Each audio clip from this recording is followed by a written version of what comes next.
हर हर महादेव।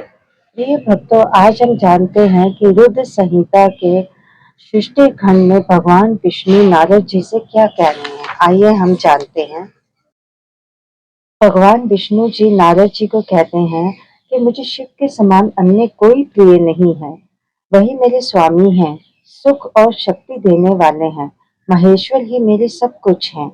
हे मुने, आप उन्हीं की उपासना करें, सदैव उन्हीं का भजन करें, उन्हीं के यश का श्रवण और गान करें तथा नित्य उन्हीं की अर्चना करें।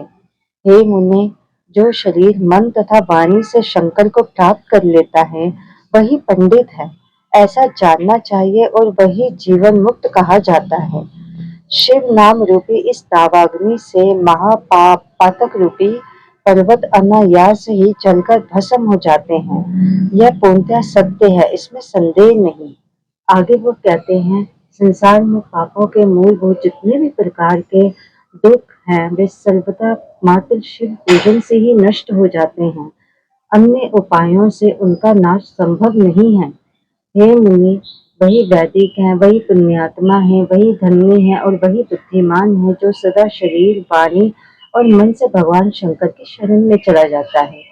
जिनके विविध प्रकार के धर्म कृत्य तत्काल फलोन्मुख फल देने वाले होते हैं, उनका पूर्ण विश्वास त्रिपुर के विनाशक शिव में होता है।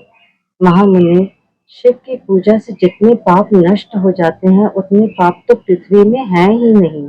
हे मुने, ब्रह्म हत्या इत्यादि पापों की अपरिमित राशियां भी शिव का स्मरण करने से नष्ट हो जाती हैं। यह मैं पूर्ण सत्य कह रहा हूँ। शिव नाम का कीर्तन करने वाले लोग ही शिव नाम की नौका से संसार रूपी सागर को पार कर जाते हैं। संसार का मूल पाप समूह है, उसका नाश नाम कीर्तन से निश्चित ही हो जाता है।